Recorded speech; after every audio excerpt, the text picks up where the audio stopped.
Well, when Renilda Montessori came to Sydney, she came for a conference in, I think it was, does anybody know when the Sydney conference was? It was a very big conference in Sydney. Renilda Montessori came, it was spectacular.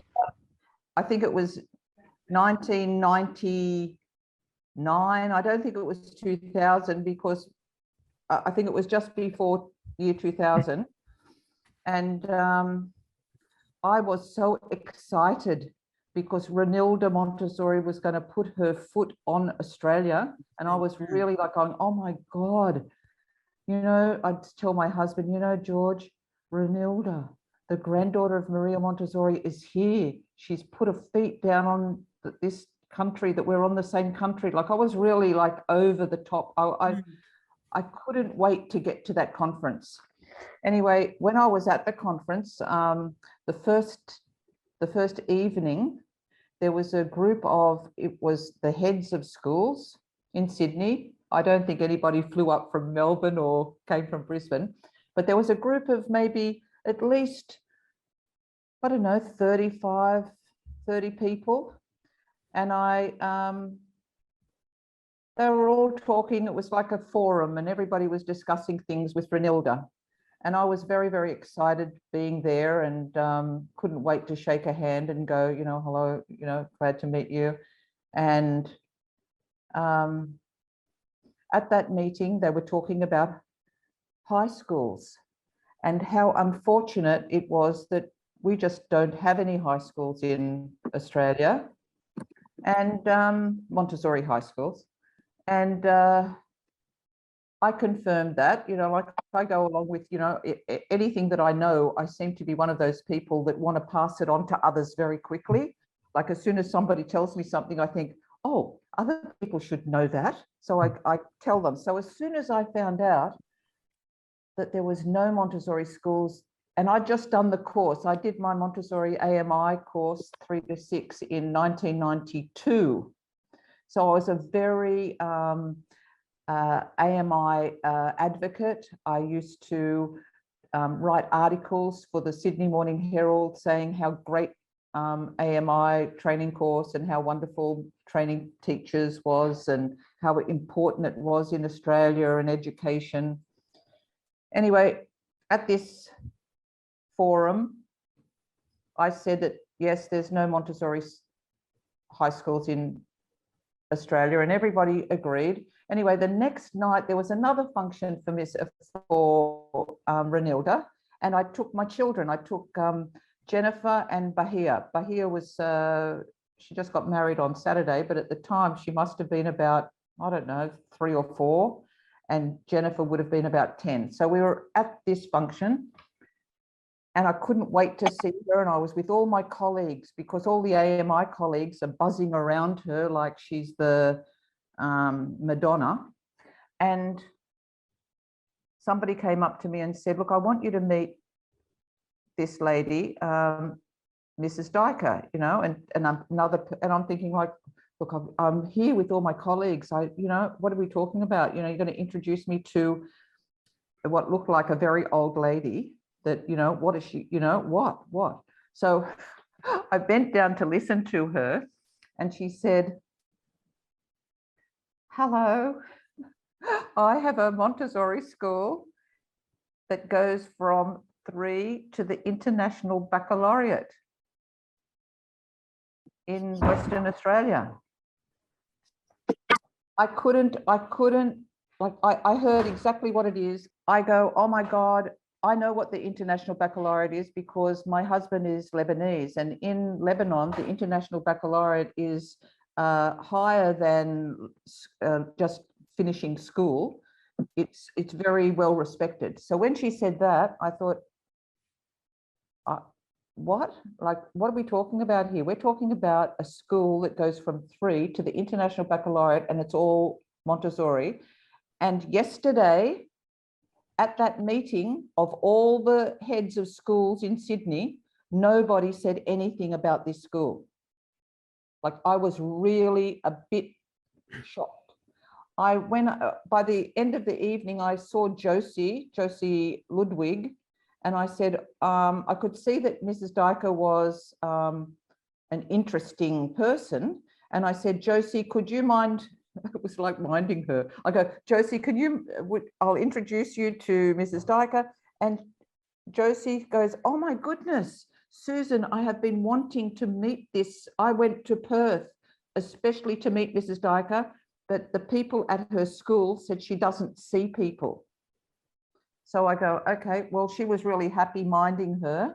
And I went off for 5 seconds. I talked to a couple of my colleagues and I said, look, I've just met Mrs. Dyker. She has a Montessori high school, blah, blah, blah, blah, blah. And some of my AMI colleagues said,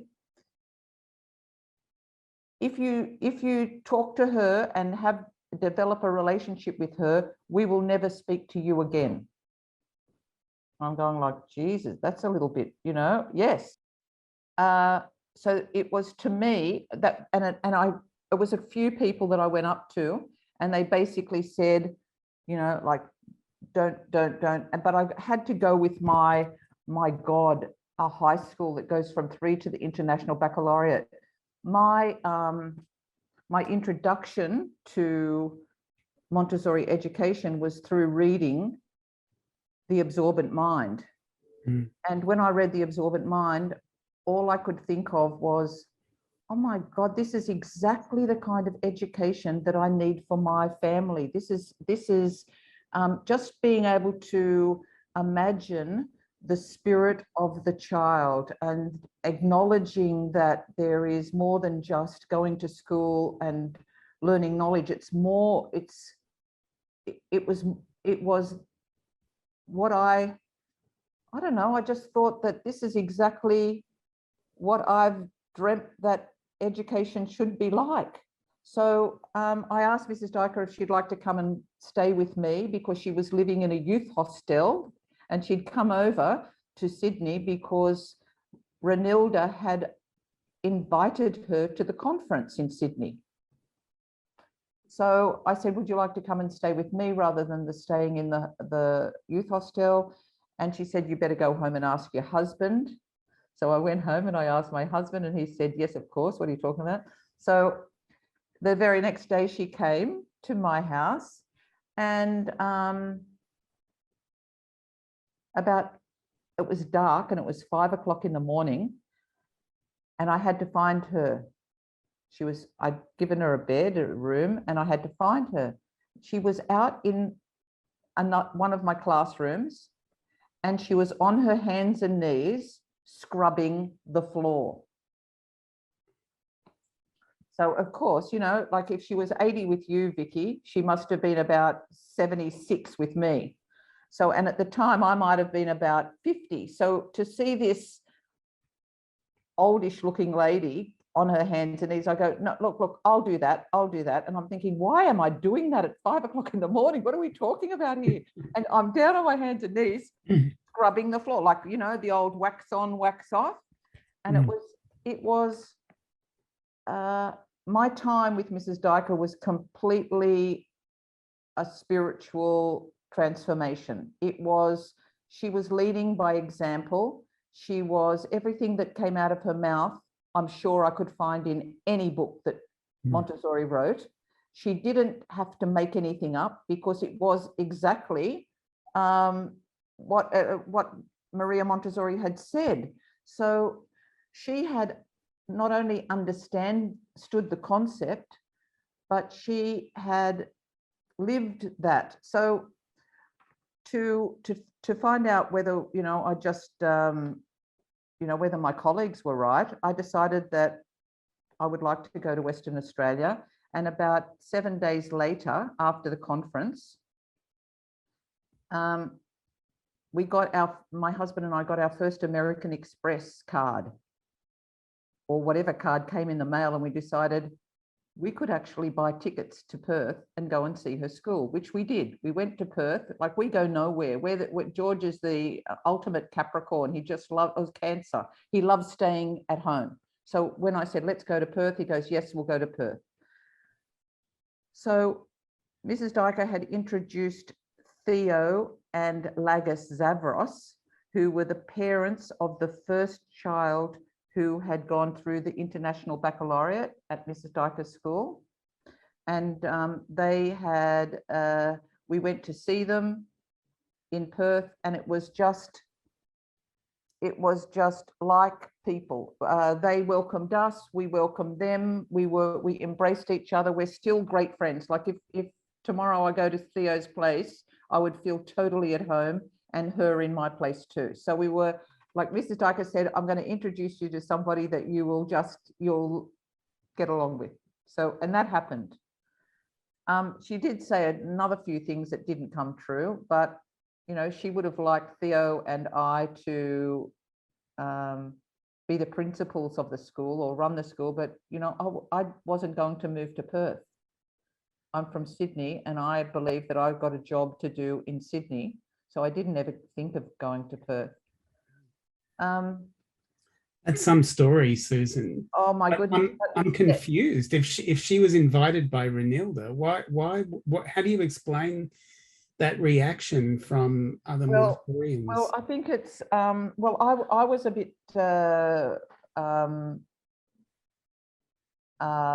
surprised, and I couldn't understand it either. So I actually I felt like, oh my God, this is Renilda, this is Mrs. Dyker, these are people, these aren't just your ordinary people turning up in my life.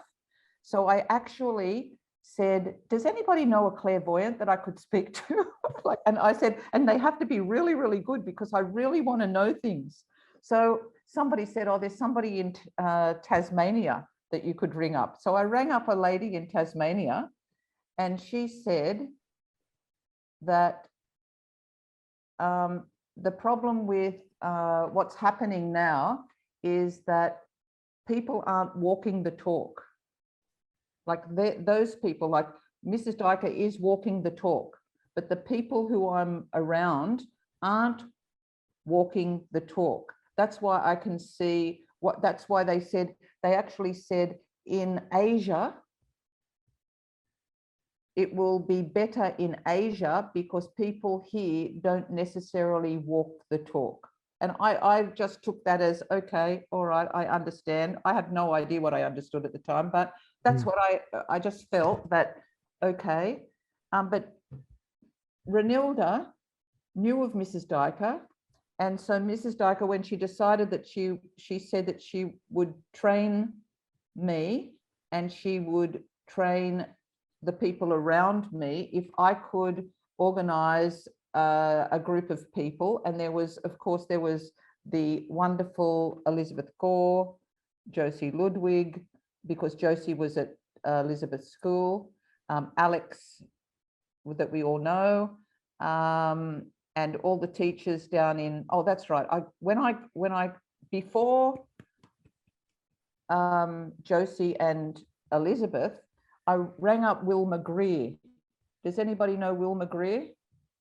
Wilma Greer is a Montessori teacher who was with Deirdre O'Reilly, and Wilma and Deirdre used to go around doing international conferences and talking about Montessori in conferences. So they were really great. And I rang up Wilma and I go, Wilma, I've met this lady, and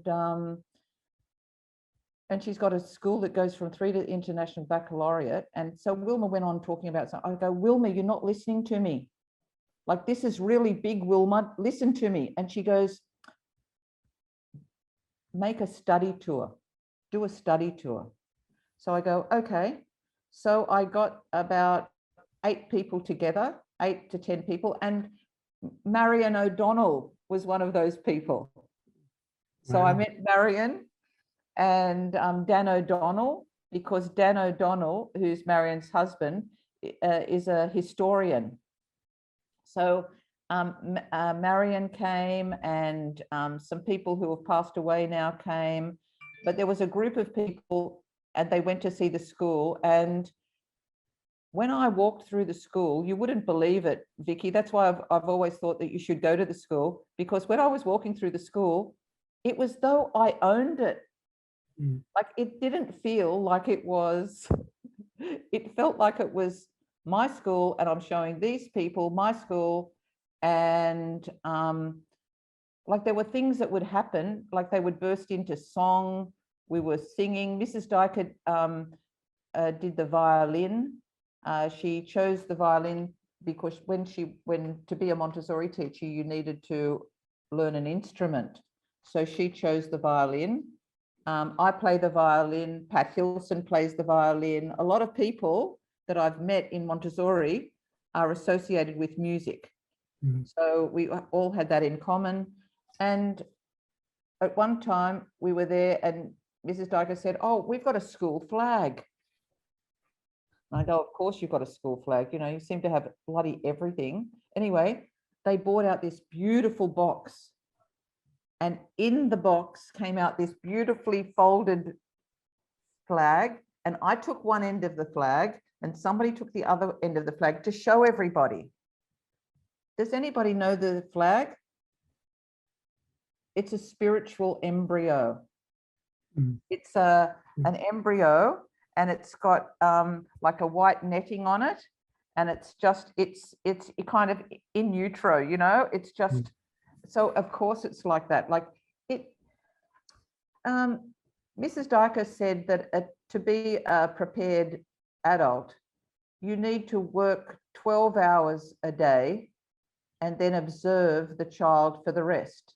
So basically, after you leave, you're supposed to be preparing materials. Like she had so much material. She had boxes and boxes of materials so that if anybody ever needed something, she's got it, or it was being made. She would be making things. So, you know, like, so when I realized that her school goes from 3 to the International Baccalaureate, then I realized that when people are shaking people's hands at 6 and telling them, "Goodbye, you're going to school now, see you, you've had a lovely Montessori time, off you go." Or if they're 12 and they go, "Bye-bye, you're doing really good, off you go to high school, you know, goodbye." I felt, oh my God, this isn't what Mrs. Dyker did. She actually made it happen. She had the high school in 1981. Like, and why, and what is the secrecy? Look at all the secrecy. And then the year after, Elizabeth Gore got all her staff to go to Mrs. Dyker's school. And then she came back and modeled Elanira on that high school model. And the secrecy is hardly anybody knows about that Elanira has got a high school that goes from 3 to the International Baccalaureate. So I got a little bit disillusioned with AMI people because they seem to be not recognizing things where recognition is due, you know, and if they don't do it first, they don't. And these are exceptional people doing these exceptional things. And yes, they did go to Mrs. Dyker's funeral, but it would have been really nice had they been more aware that she'd accepted. But she couldn't be accepted because even Renilda couldn't do anything.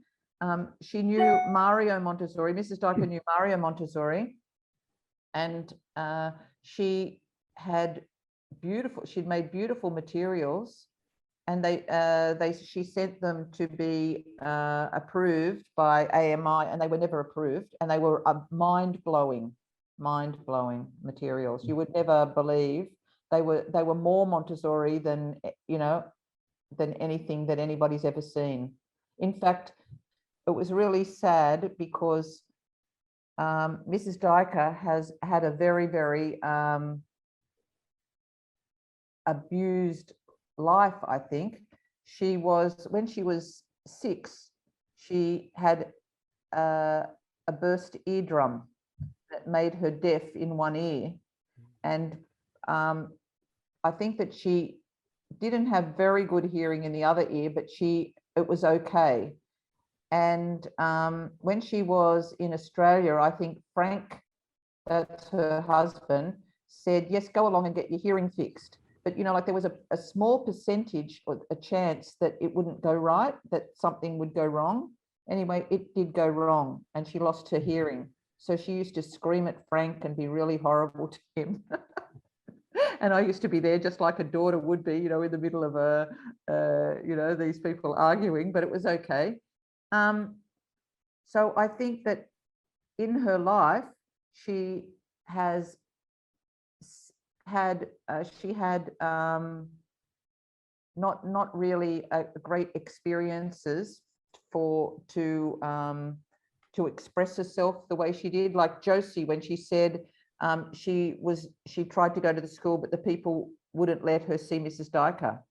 When Mrs. Dyker heard that, she said, no, no, no, I would always see people, you know. So I think that these days people are more aware of people with disabilities, and hearing is a disability, and they should have explained to the people that Mrs. Dyker has a hearing disability, you know, but we're in the year, you know, 2022, this is what we know now. Maybe 20 years ago, things were different and they just hid her away a little bit.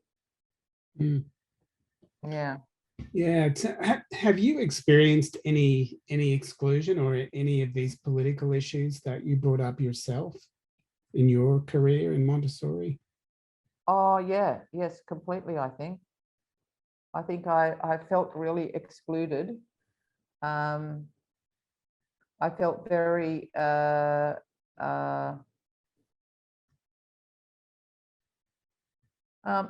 you know, like it feels, I spoke to Shannon Helfrich about it, and I said, you know, Shannon, you know, what's happening here? Because this doesn't feel, you know, we're all working for the good of the children. So why would this be happening? And I said, I want you to be really honest. And she was really honest. She said, Susan, it's in the marketplace. It's just a sales pitch. You know, it's a competitive edge. It's a little bit like Mercedes not acknowledging that Volkswagen exists, or, you know, or that even a better car than, you know, a Jaguar exists. Like they don't want to acknowledge anything. They just want to stay, we are the best, we are the best, we're the best, we're the best. But it goes against so many of the principles of Montessori, right? It feels like that. It feels like that. And that's where I was introduced to MACD a long time before this happened, right? I knew of MACD as an overarching body that was trying to set a standard for Montessori. And I thought that was a really good thing, but I thought that there might have been a problem that they were having in America with different kinds of training centers, and that's why they got MACD for America. But it was not until recently that I realized that, well, how good MACD, well, you know, I have always known how good it is, but how it would have been really great to have the AMI people to set something up like that. But I always feel that AMI is a little bit like the emperor with no clothes. How so? Well, you do the training course and they don't really give you any notes. You have to take all the notes yourself, and people are given, and the trainers actually are allowed to change things if they feel fit, right? And then everybody's told that the training they get is the best. So it can be that two AMI people actually get a different, something different. Like, for example, when Mrs. Dyker washed a table here, I washed the table the same. And I felt, wow, isn't that amazing? I'm, you know, washing the table exactly the same as Mrs. Dyker. But it could be that in Sydney, I might use 3 pencils for metal inset 1, and somebody else uses 2 pencils for metal inset 1. And they're looking at me as though I've just cut the throat of somebody because I've just done it differently. And I'm looking at them thinking, oh my God, I thought that this was going to be this, you know what I mean? Like there is no, because it's not written down, you can't go back and confirm that somebody's got the right, you know, like how that works. And I think it's really important to be transparent, not to actually be invisible, to be that you can go to somewhere and you can say, well, this is the way that we do it. And, you know, there's good reasons. If somebody had told me a good reason, we could actually change something. It doesn't mean to say you have to stay like that forever, but it would be really good that you could discuss things, you know, rather. So I've got a good quote that Mrs. Dyker wrote to Renilda. And when she said, she wrote to Renilda saying, I want to go to Sydney and I want to train teachers in Sydney. And Renilda said, oh, no, no, no, no, no. Don't do that. Well, actually, there was something in the quote that I haven't said yet, but what Renilda said was, you just stay on the West Coast and we'll have the East Coast. Right? Now that to me, it was like the Wild West. Like, what are you talking about? You know, we're Australia here. We're actually a union of states. Like we're the same country. You can't, it's not just we're swimming on the West Coast and we don't have anything to do with the East Coast.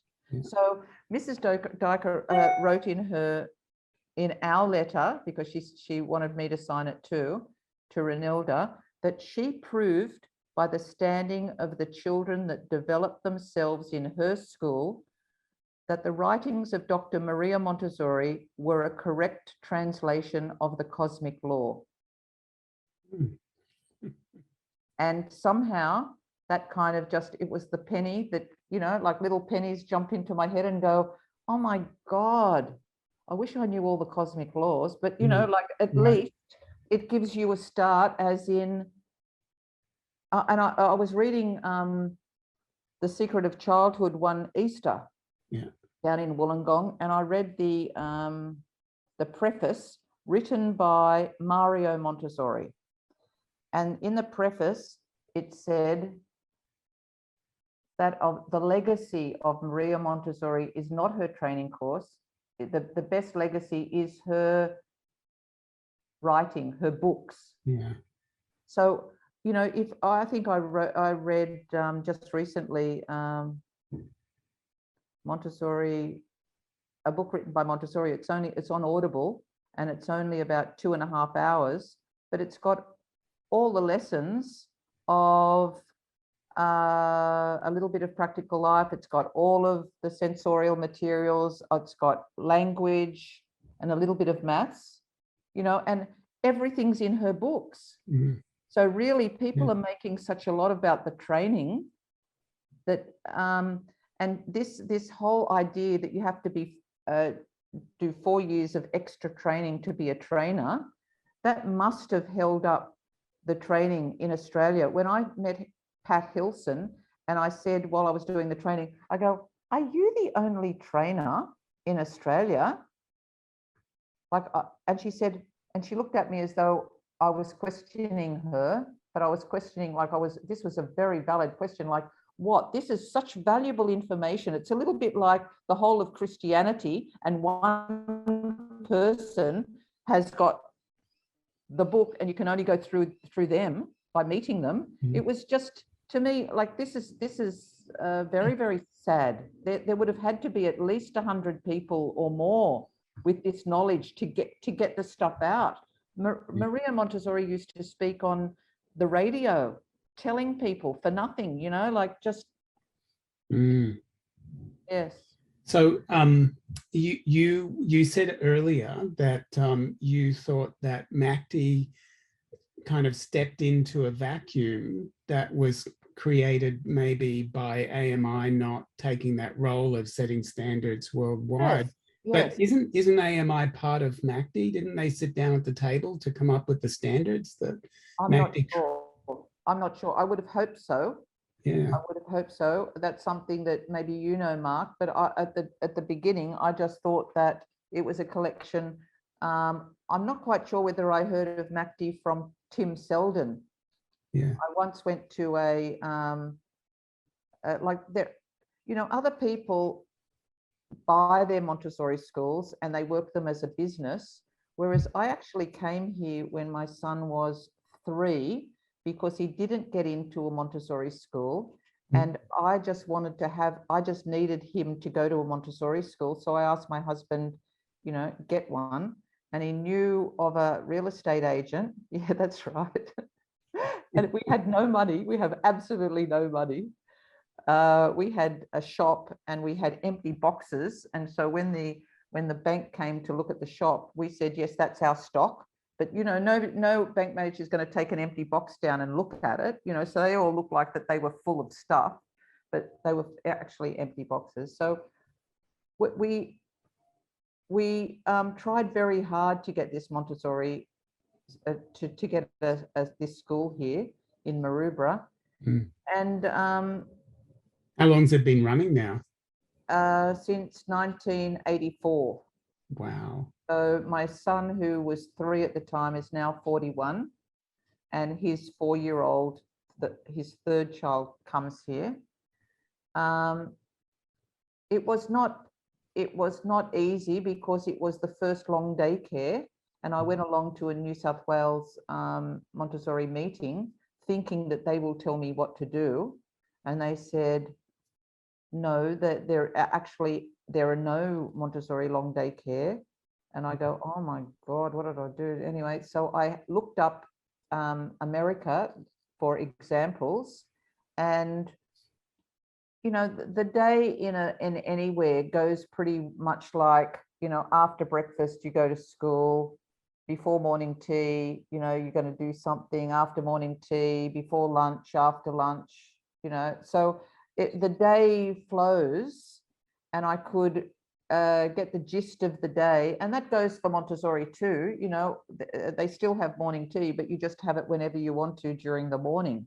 So I could work it out, but I had to hire Montessori teachers, which was not easy, because as soon as I hired somebody, they would go to a parent-run Montessori school where they had holidays. My God, I was a teacher too. I was a high school music teacher. I went into teaching to get the holidays. And then when I got married, I realized that there's more to life than the holidays. I'll have to actually work. And being in a shop, before we came to the school, our shop was open 52 weeks of the year. Wow. Yep. And it was open 24 hours. So I used to do the day and my husband used to do the night. Good training for being a Montessori teacher. It was like that. But when I came to a long daycare center, which I didn't even know what long daycare was, I could see that if you have 2 days holiday a week, that's nearly 3 months a year just in weekends. And I was much better off. And I also had a fence, because when I was in the shop, my 2-year-old used to take the box of pistachio nuts and walk out on the footpath in Cleveland Street and walk to his friend's place in Goodlet Lane and cross roads, because as soon as a customer walked in and I had to serve them, he'd know he could take the stuff and walk out of the shop because I couldn't go anywhere. And I'd have to shut the shop and go looking for Hannah and go, has anybody seen Hannah? Have you seen Hannah? And it was like, if people in Lebanon hear that I've actually lost their grandchild, you know, like it was just, oh, this is so, you know, so to actually come to a place where they've got fences around, it was really a big improvement. Yeah. But how I met Tim Selden was, Glenda Sawtell was having a conference in Queensland, and she'd invited Tim Selden to that conference. And I didn't really have any money to go. And somebody from Wollongong rang up and said, oh, I just need you to come and work, or do you know anybody who could work? And we only need 5 days and blah, blah, blah. And it was like maybe $200 a day or something that they would pay. And I go, oh, I could do that. So I decided that I would go down. So that I would go down to Wollongong and do those 5 days. So that was my $1,000 that I collected. Glenda said I could go to the conference for nothing because she wants me there. So I had the money for the airfare and to get to the conference. When I got to the conference, sitting in a big room, and I met Jenny and I can't remember Jenny's partner, who used to own Evergreen Montessori in Surrey Hills. It was a very boutique Montessori school, and Raji was there from Eastern Suburbs. So my closest neighbours, I had to go all the way to North Queensland to talk to my close neighbours in Sydney. And it was there that Raji said, we're moving in Randwick to Bondi. And I said, can I have Randwick? And she said, yeah, okay. So I actually got to have another Montessori school. Wow. And that was them walking out and me walking in. And actually I told Tim Selden, I said, he was talking about people in America that were driving their plane into the side of a mountain before he met them because he was turning schools around. Mm-hmm. You know? And so I went up to him after his little speech and I said, Tim, you know, when you're discussing the aeroplane going into the side of the mountain, well, actually that feels like me now. And it was just after that that I spoke to Raji, who gave me another school, which meant that my those of my plane would go up again, because having one school, as you know, Vicky, you need more than one school because you've got the admin already, and you need more than one school to actually be successful. To one school doesn't do it. Maybe if you were single, it would, but if you've got a family, it didn't work very well. So I started to expand, and in one time I got Randwick, Maroubra Junction, Maroubra, Matraville, and Surrey Hills. So I had 5 at one time, but now I only have 2 because because I don't rent the schools. I actually own the properties. Susan, how did you have to modify what you learned in training to do long day? Well, I tried to keep the 9 to 3 model fairly consistent, and without even knowing it, the space that we bought lent itself very well to, there's actually 2 rooms. So one room's very big and the other room is moderately, you know, it's not small, but it's a moderate space. So in the big room, I did the 3 to 6 environment, and in the smaller room, I initially started off with 10 long day children there, and I was going to start my Montessori children off in the big room. So eventually I got 20 in the big room, and I let these long day people go. And what I did was I kind of thought, before 9 o'clock, what would children be doing? They'd be playing at home. So I modeled, I didn't want it to be too institutionalized. Like I didn't want to think they were coming in the door and we had to start learning, you know, so now what I do is when children come in the morning, they collect the eggs, they sweep, they water the garden, they do a lot of practical life stuff outside.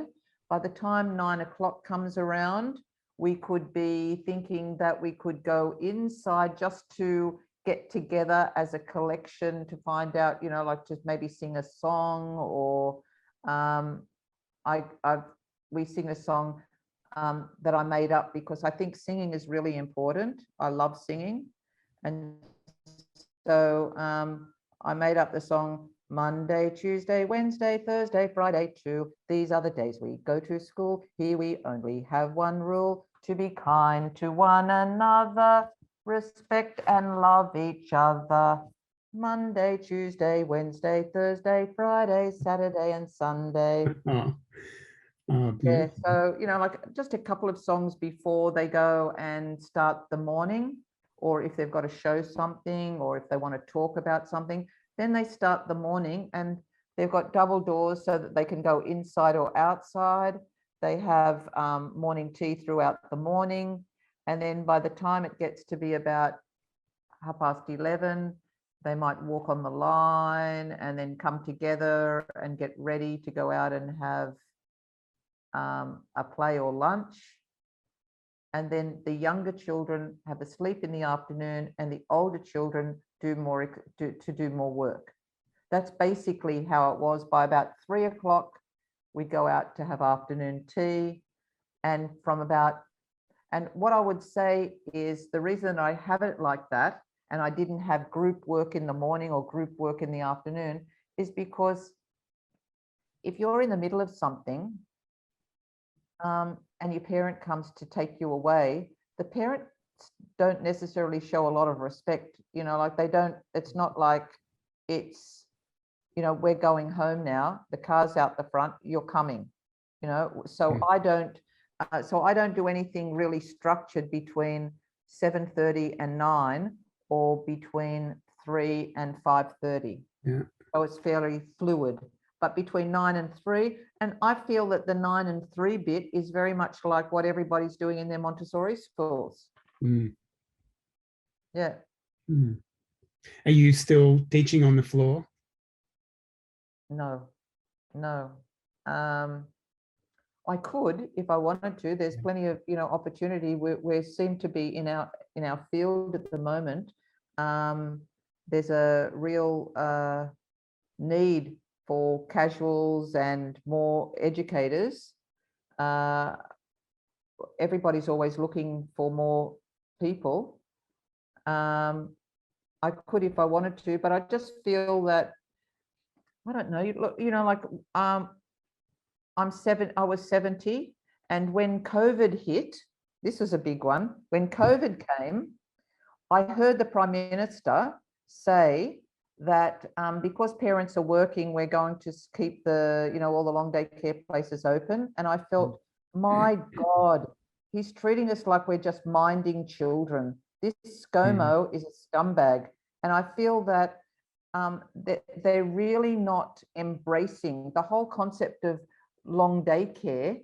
It's really feeling that they're minding children while their parents are working. And so many parents are working part-time, and like they might drop their children off Tuesday, Wednesday, Thursday, because they don't have to pay for public holidays, even though there's about 5 public holidays in the year that they might have to pay for.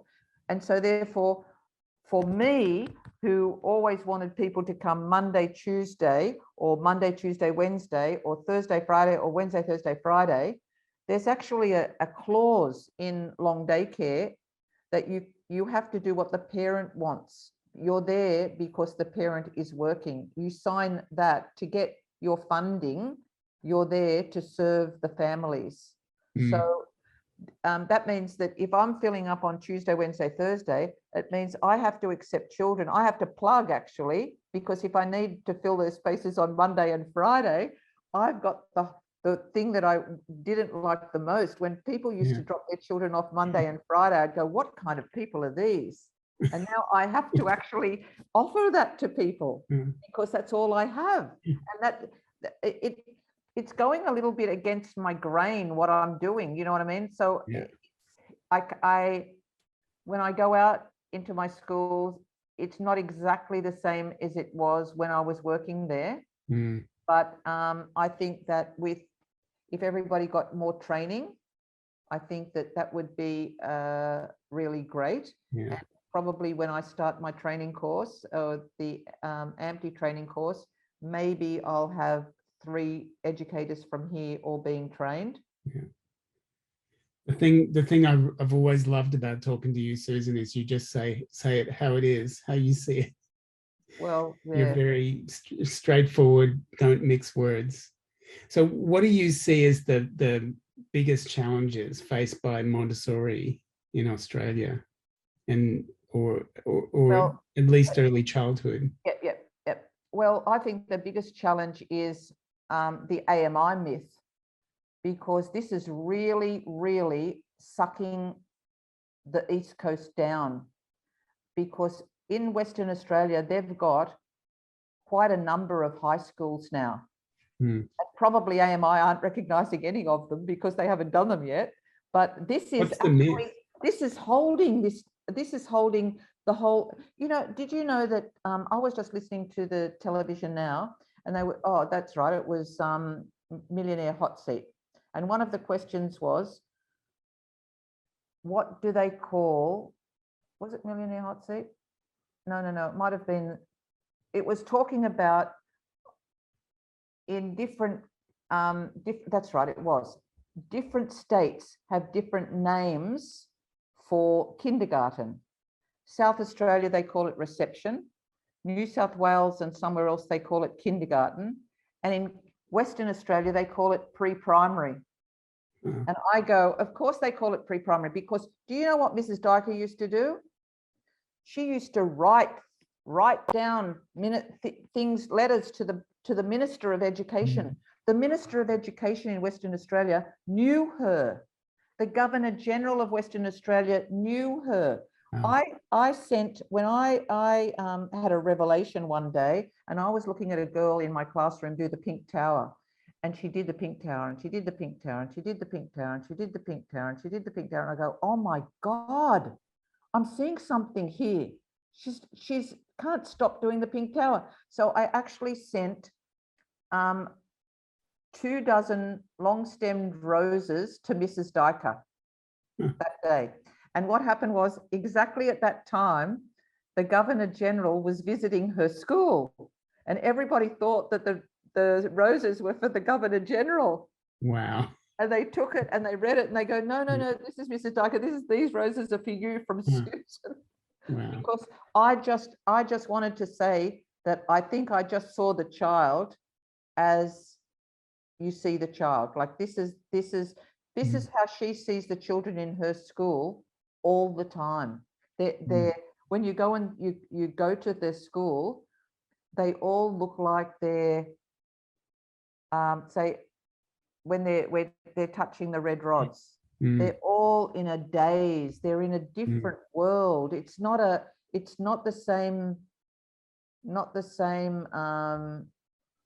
I don't think it's the same environment as I could actually come up with in a long daycare center.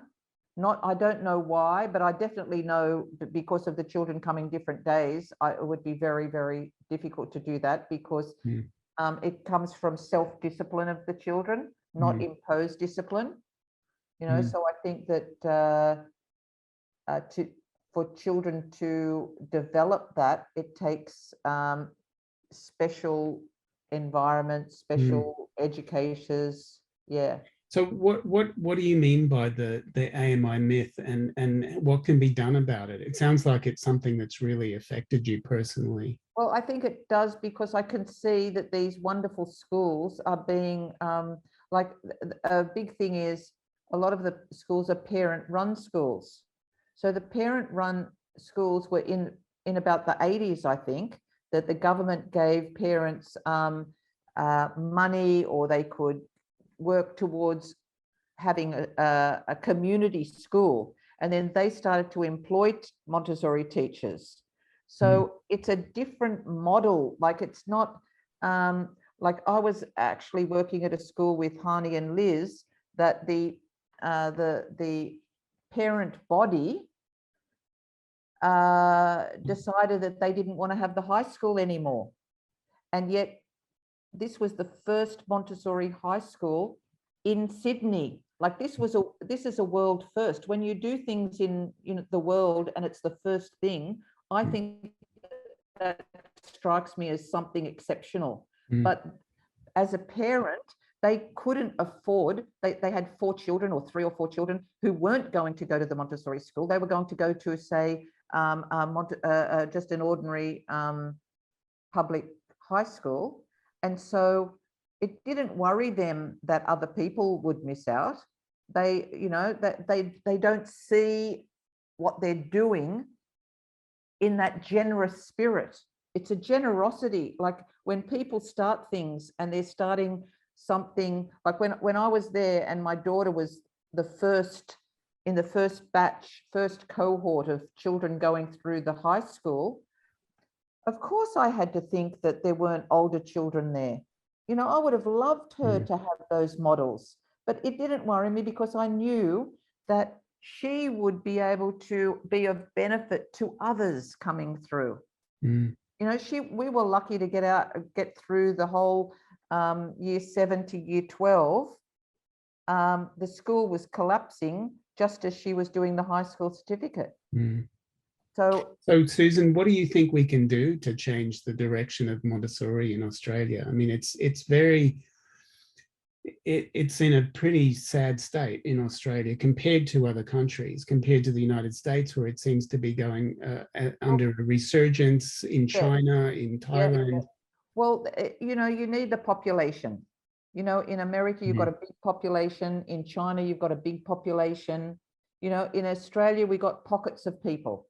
You know, we went to China, and, you know, in one town, there can be 7 million people. But I mean, even in the Netherlands, you've got Montessori is more widespread than Australia. And so there are countries with smaller populations. I don't know. I think that once people get into the Montessori schools that are parent run, it's very much like, I'm okay, Jack, pull the ladder up. So they're not thinking about expanding what they've got. They're thinking about, that was really great, I got in. Montessori Academy, I think, although it spread quickly, it probably doesn't have the teacher education behind it to help. As I said, Montessori long daycare works to a certain extent, but it doesn't take the place of children probably in the Netherlands would be going to school 5 days a week. They appreciate education. I'm not quite sure in Australia whether people really understand that the child of 3 and 4 needs to go somewhere consistently 5 days a week. Nobody is prepared to pay that, and nobody is prepared to actually go, oh yeah, that's a good idea. But in other countries, in Lebanon, they go to school 5 days a week. In France, they go to school 5 days a week. You know, and it's where they're going 5 days a week that when you introduce Montessori, that of course you can see the children develop, so that once families go, oh my God, we went out shopping and we saw these children and they were behaving like this, you can actually see the differences in the children. People will see it. But here, it's very isolated pockets. So you think there's a cultural issue at play in Australia where education is not valued highly enough? I think so. I do feel that, because I was traveling to when Wollongong started their high school, I was traveling to Wollongong every day to take my daughter to high school. That was to Jennifer, my middle child, because I didn't want to have competition I didn't want her to experience a high school that was competitive. I want her to go to a Montessori high school. So my husband would travel down in the morning and then come home, and then I'd go down and pick them up. And that's an hour and a quarter one way and an hour and a quarter back. So we traveled like that for 2.5 years, you know. So when people now, they're really happy to get on their bike and or be able to walk to their nearest Montessori school, right? Like, who is putting themselves out there for something that they believe in? Like, I don't think, look, that's why I got into nutrition. I started to thinking, you know, everybody's brain dead because they're not eating the right food. Like, it could be that something is missing, because education is really important, as Montessori said, to change the world. And do you think maybe we need to focus on public Montessori, public schools in Australia? Yes, I had to come to that conclusion when it was okay for my third child to go to a Montessori school all the way. But then I've got now 6 grandchildren. And when my son worked out how much it would cost for all those children to go to school, it would be about $250,000 a year.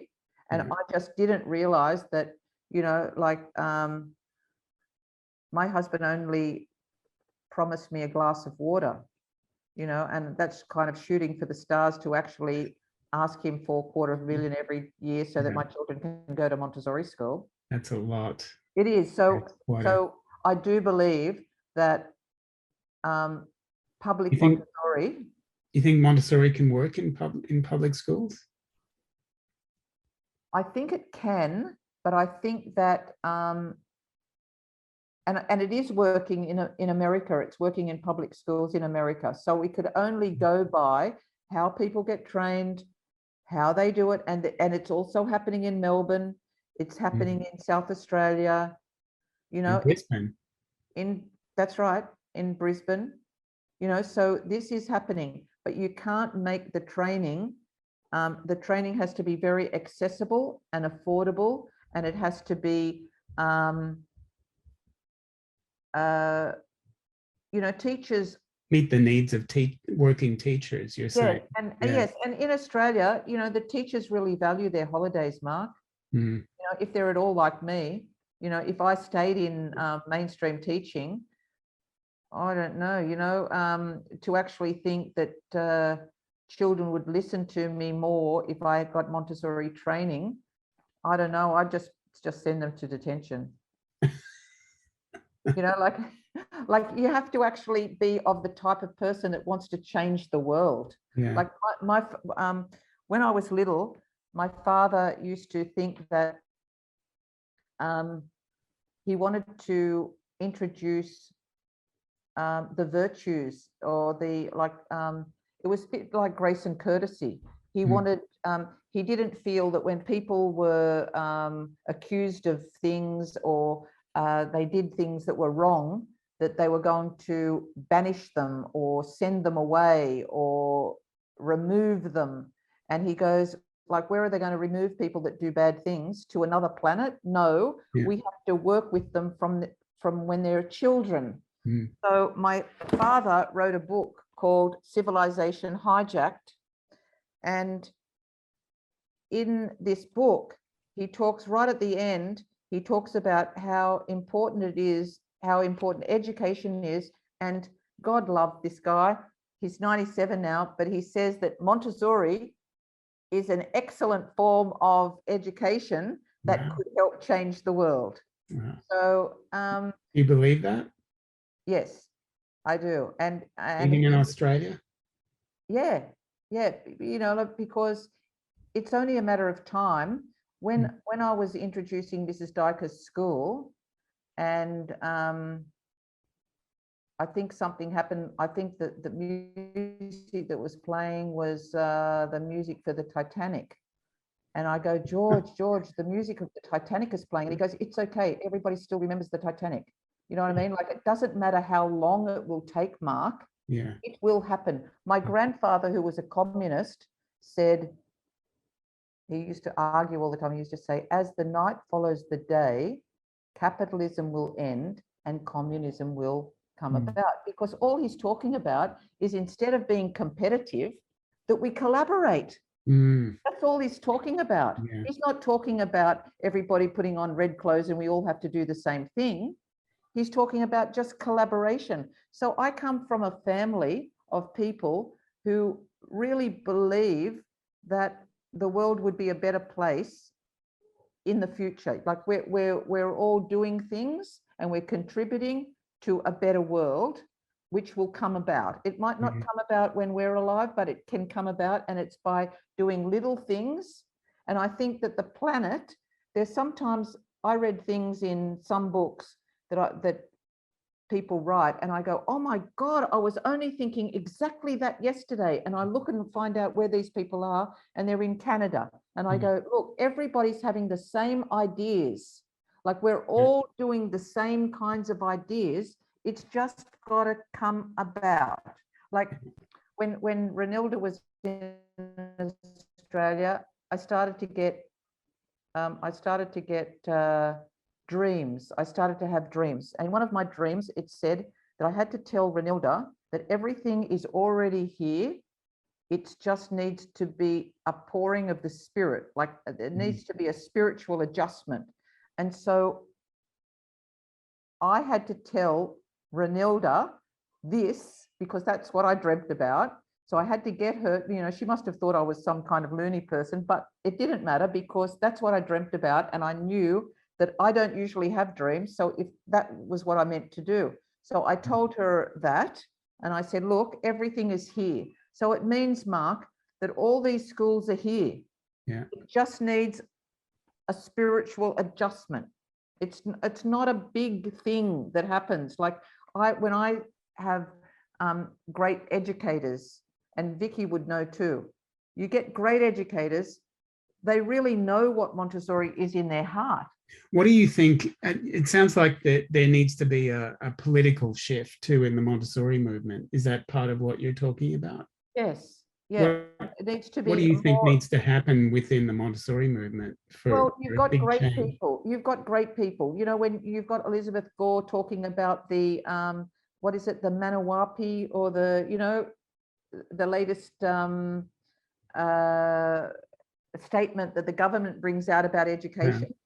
Like, she knows that we're there, yeah. But it's just a little bit like we have to get the right people to talk to for them to understand where we're coming from. You know, maybe you've got to remember too that, you know, as soon as Maria Montessori in 1907 started her first children's house, then you had World War II, then you had World War I, then you had World War II. Actually, that century was full of wars, and she was talking about peace. You know, it's a very much like, I'm nearly like a conspiracy theorist, but it's though she lit the candle and there was light, and everybody's trying to put the light out, like it's trying to be more dark, more dark, more dark. But actually the light shines, the darker it gets, the stronger the light gets. So I think that it's just a matter of time, Mark, and we just have to have it. Yeah, it's been fascinating hearing your story, Susan. Thank you so much. Before we go, do you want to mention, you want to tell us a bit more quickly about your training program that you mentioned? Yes. Well, if you look on the, it's called ampty.org.au, and it's a website that I'm not quite sure whether it's up yet, but it will have a range of training for 0 to 12, maybe, Mark. But 0 to 6, and I've kind of put the course together, so some of it's going to be face-to-face on Saturday mornings in Sydney, and 2 hours by Zoom on a Wednesday night. And it's for it will have one of the courses will be MACD accredited, and then there will be different combinations of those courses to allow for affordability and flexibility. So right. Well, Mrs. Dyker did her course for $2,000, didn't she, Vicky? Yeah. 2,000, was it? I don't actually remember the cost at the time. Okay, so it was, she was trying to get the cost, but I wanted to show the world because I said just do it for as little as you can, because I want to show the world that when people do things and they want to do things, they're not thinking about how much money it's going to cost. Sounds like when she flew over from Perth, she tried to make it as accessible as she could for people and meet people where they were. That's right. Well, Susan, thank you for being one of those people like Mrs. Dykers who is helping to change the world and change Australia by bringing Montessori. Well, anything that I can, if anybody has thought of a really good idea, like even for me, sometimes I would go to places and I could not say anything because there are people who are saying, like Vicky can speak to people in high places very, very well. And, you know, I do go off the track sometimes, but I'm always there to help. And I would be there to offer, I can make coffees for people. I can pour drinks for them. You know, anything that you need, I'll try and accommodate. I'd really like to see you in a room with some politicians talking about education. I think that would be a lot of fun. Well, after I came back from Western Australia, I rang up a few training colleges, like the Catholic Education Training College, and they go, "You've got a very hard path ahead of you." I go, "Oh dear," you know. No, but if a whole lot of people got together and did something, you know, there is weight in numbers. Yeah. Won't it, Mark? Yeah. Okay. Well, thanks again, Susan. You're welcome, Mark. Really appreciate your time. Bye, everybody. Thanks for coming tonight. Bye-bye. Thank you. Bye. Bye. Thank you. Thank you. Wonderful. Superb. Sleep. Good night. Good night. Thank you.